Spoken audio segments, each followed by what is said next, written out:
up, guys? So, sorry I haven't been posting in a while, but I've been testing out this god awfulness, and finally, after many weeks, we've actually come first at locals with Crystal Beast. So, I'm not going to go into the matchups yet, so I'll go into the matchups and everything at the end, but we'll just go straight into Crystal Beast. I'm going to do a bit of explaining because not everybody plays Crystal Beasts, and not everybody understands how the deck works. So, we actually play the 3 Pegasus, 3 of the Crystal Beast Rainbow Dragon, 1 Ruby, 1 Rainbow Dragon, and 1 Cobalt Eagle.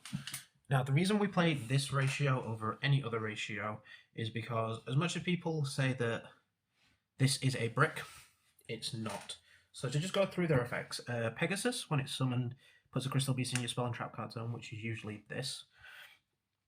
Crystal Beast Rainbow Dragon has the effect to banish it, add a Rainbow Dragon and special a Crystal Beast. Usually this will be Cobalt Eagle because it negates its effects, so you don't want to summon another Pegasus because sad times. Ruby, when she's special summoned, she special summons all the Crystal Beasts from your spell and trap card zone. This card has no effect, this is Gemini Garnet. And this one is once per turn you can target a Crystal Beast you control and put that target to the top of your deck. And then they all have the obligatory effect of, if they would be destroyed, they go to your spell and trap zone. So, the reason why it's actually like this, and no other reason, is because you play the Cobalt Eagle to get stuff to the top of your deck. Like, you get to certain points where Crystal Bond is dead because you don't have another target in your deck, so this is why this is useful over any of the other Crystal Beasts. Ruby is obligatory, you don't play more than 1 because you try and make sure that this never hits the grave so the Abyss Teals don't do anything to it. This you have to play because of this, because you have to search a Rainbow Dragon, unfortunately, which is very sad. This, because it summons itself when a Crystal Beast battles, so you just start ramming your Crystal Beasts into your opponent's monsters, summoning Big B Stick, and winning from there. And Pegasus, because it's just the best Crystal Beast out of the entire deck.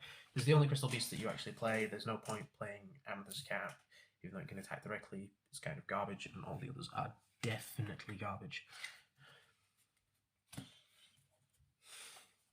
Then to round off the only other monsters that I play in the deck, it's a 3-dimensional shifter. We don't play any other hand traps in the form of Ash, Droll, or anything else, because the thing is, Ash doesn't hit as much as it should. Droll is actually quite good, however, it doesn't come up as often for my locals, and this is mainly designed for my locals specifically in mind, because we do have quite a few Flunder players in. However, this just auto wins against Flunder. Well, not this, but this deck just auto wins against Flunder. And Tier Element, this is amazing, and every other matchup you just draw this, your opponent's playing a few turns behind. There are skillful plays of using Shifter. You don't just drop it straight away, you kind of wait till your opponent starts doing stuff and then you drop the Shifter. So if they want to commit to not having a completely god-awful board, they have to start banishing this stuff, or they just leave their board the way that it is, and then you start summoning your Crystal Beasts and just running over the stuff and they start banishing it.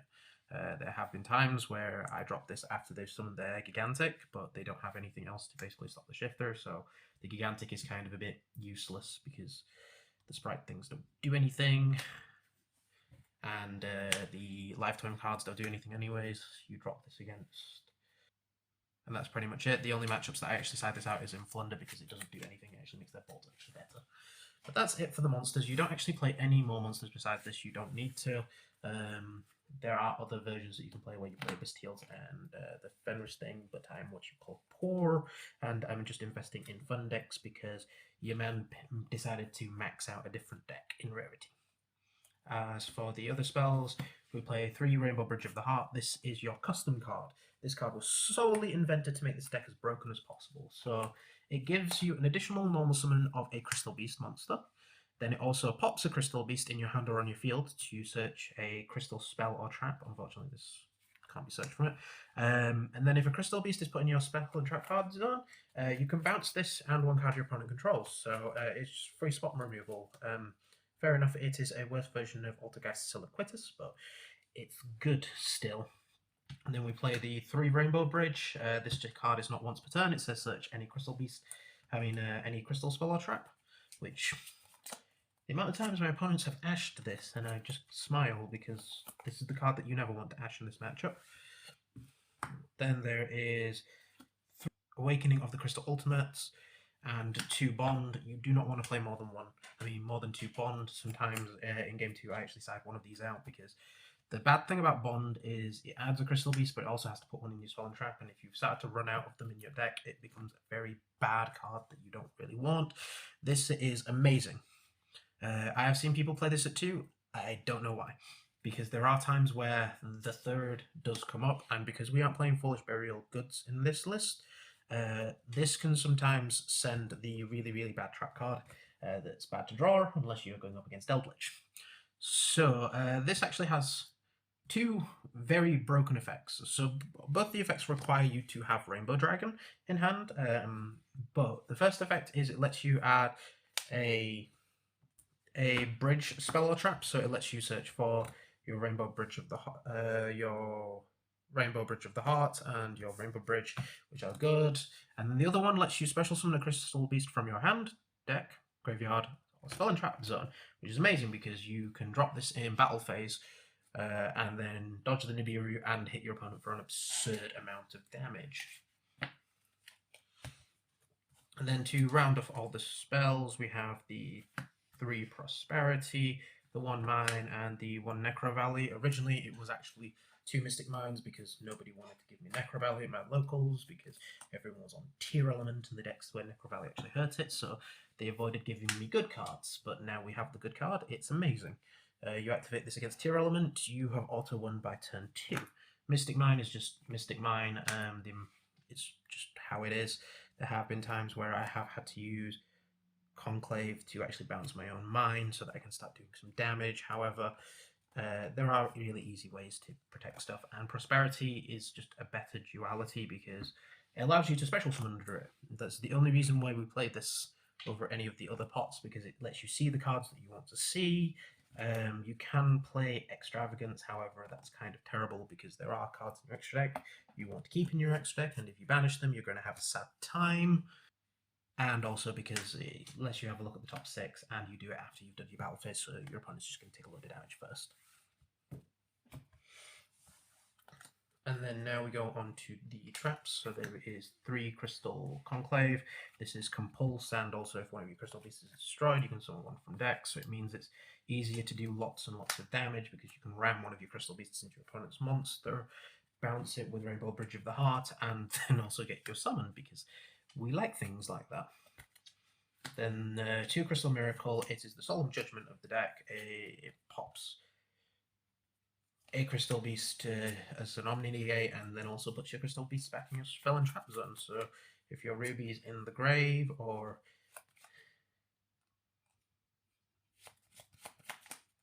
you just need a way to access your Crystal Beast back in your Spell and Trap zone because you need stuff for Conclave, it's actually really good.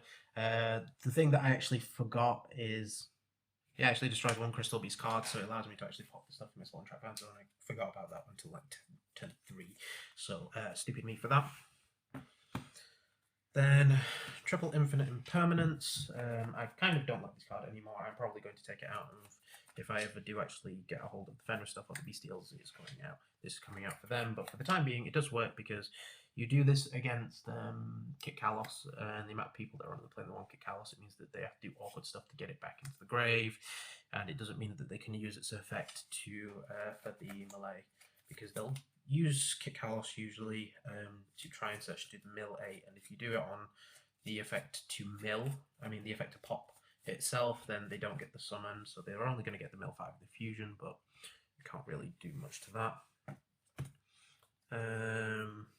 3, there can only be 1 because this card's amazing, because if you have this up, you can still access all your stuff because Ruby is a fairy, this is a dragon, this is a beast, and this is a wing beast, so it's more than enough damage at times. So just having access to this means that if your opponent doesn't see it coming, they're just going to have a terrible day, and if they already have the stuff on the field, it's great. The main reason I actually play this, though, is because we have 2 Flunder players, and this is what makes me auto-win against them, so I don't have to think.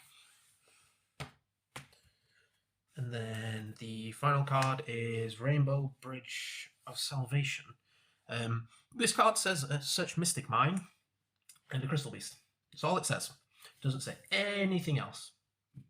Unless you're playing against Eldritch, which I have been able to resolve its first effect against Eldritch. It was very, very funny. the only reason I contemplated even actually using this instead of ordering it off for Dagaris is because I read its first line and I thought to myself, let's see if we can do both of these effects this game. And the first effect did actually pay off because after he had summoned the Lich to the board, we just activated this, put everything back, and he was drawing terrible cards for the rest of the game because he'd already banished quite a lot of his Eldritch stuff. So it meant that he was behind in the game in comparison to me. So for the Link monsters that we play in the extra, we play the One Nightmare Unicorn, Cerberus, Phoenix, Underworld Goddess, and the Wind Charmer. The only reason we play the Wind Charmer is because of Pegasus. The original actual reason why a lot of people play this over any of the other charmers is also the other reason is because some builds actually do play the Secret Village. I don't play Secret Village in mine because it doesn't actually matter for my locals as much. But it does also come up where because Baron is actually in the format again, it means that if I run over the Baron with a Rainbow Dragon, I actually use this to reborn the Baron, so it's quite funny. Underworld Goddess, we only really use this for the if my opponent makes an unkillable monster, because we do have one Exodia Cook player. The Phoenix, because it's just Phoenix, it's popping back row, and the Cerberus and the Unicorn are basically the same thing. It's just toolbox stuff. Then we have our mini Zeus package in the form of Chakanine, Board Bow Zeus. This makes your 4 material Zeus for free. It is very, very good for the sole purpose of the amount of times where I haven't actually gone this route, but I've gone Dweller Zeus, so I dweller the board of my opponent's tier elements, make Zeus, then just detach and they're just having a bad day. Or if you actually have it so that you drop the shifter and then you make your Zeus, your opponent's just having a worse life than you are. So that's really it. The one Dagaris, this reborns your Ruby from the grave, which is fun, and it also gets the very, very bad Rainbow Bridge of Salvation out of your hand for a free draw 2. Emerald, this rarely comes up. If ever, you only use this when you're starting to run out of resources and you need stuff back in the deck. Time Thief Redoer, I have made a 6 material Zeus with this because the game went on for that long. Tornado Dragon, because it's Tornado, we don't have actual any ways to pop back row, but it's just there. One Vigushka, because you make this on Necro Valley, your opponent's definitely not doing anything for the rest of the game. One Dweller, you make this against Tier and then make a Zeus. And then the one Cowboy, because nobody plays Cowboy except for this deck, and it's coming up quite more and more often at the fact of I just Cowboy burn for gaming time. I haven't actually used Cowboy to burn for game because we have Sideways for dealing with stuff instead, so yes. So in the side, we played the Triple Nibiru, never came up. The one Gandala, this kind of came up in the Flunder matchup, where he had the statue out, and I wanted to just push for a lot of damage because time was coming around the corner. You don't really actually need to play Gandala, you could play something else, but it's just there, and also because there are people that play Cook at my locals and stuff that make just really big towers, so you Prosperity reveal this, and then they know that they're going to die. And then for the spells, we play 2 Cosmic. I am tempted to bump this up to 3 because it just hits back row, and we don't have any ways to pop in this deck, so we just have to start spinning stuff. So that's actually quite good. The 3 obligatory evenly matched. We would play the Lightning Storm, but this is better because this banishes stuff face down. Triple Skill Drain, you do this in the matchups where there can only be one does not matter, because pretty much this just makes you win. Like, you flip this up against Flunder, they can't play. You flip this up against branded stuff, they're having a bad day as well, because they have to waste the brand in red. You flip this up against Tier, unless they have the field spell, they're not doing anything to you as well. Like, fair enough, Tikaboo hits a lot of things, but if you're going first, then you can side these in, side them in. Then 2-dimensional barrier, this is just for hitting anything, really. Self-explanatory. And then my time condition card, Crystal Bloom.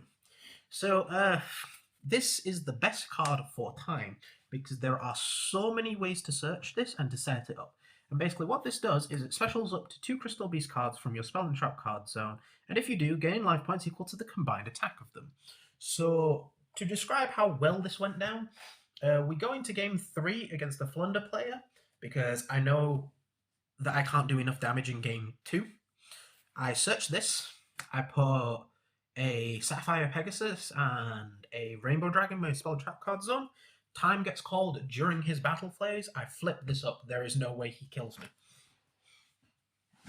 And that's pretty much it with this. This is just why this card is just so good.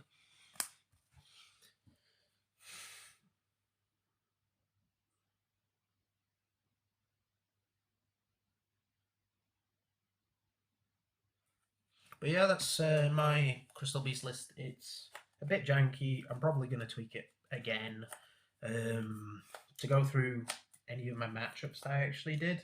So my first matchup was against Flunder. That was 2-1. I explained that where playing for game. My second matchup was against Tier Element. That again was 2-1. I scooped game 2 because I just didn't draw any way into my Crystal Beasts. And he already had a Baron in that face up, so sad times. But game 3, activate Abyss Dweller effect during standby with protection cards, and he's not doing anything in that game. Round 3, I actually remember what round 3 was. Well, it'll come back to me later, but I do remember my round 4. My round 4 were... Oh no, my round 3 was against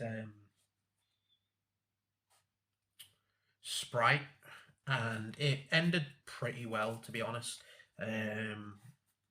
Fair enough, we actually misheard. We thought the TO said that there was 5 minutes on the clock, so that's why I scooped. I sided this in and some other stuff to stop him from doing stuff, and he sided in the Ghost Mourners so that he could gain life. But then we misheard because he actually said 25 minutes and not 5 minutes. So we actually ended up having to play proper Yu-Gi-Oh for a bit, but because I just had already established a D-shifter at that point, there wasn't really much he was going to do in that game. And then the final one was against another Flunder player. Similar sorts of things where I sided out the shifters for skill drains, and I was playing with skill drain Tikaboo with searchable counter traps to prevent like Lightning Storm and that from blowing me out. So he was not having a good day that day. But yeah, that's really it for Crystal Beast. There isn't really anything I can actually say about this deck besides it's a very good deck to play. If you can invest in it because your prize support is your opponent's pride and dignity. And I'll be signing out now, guys.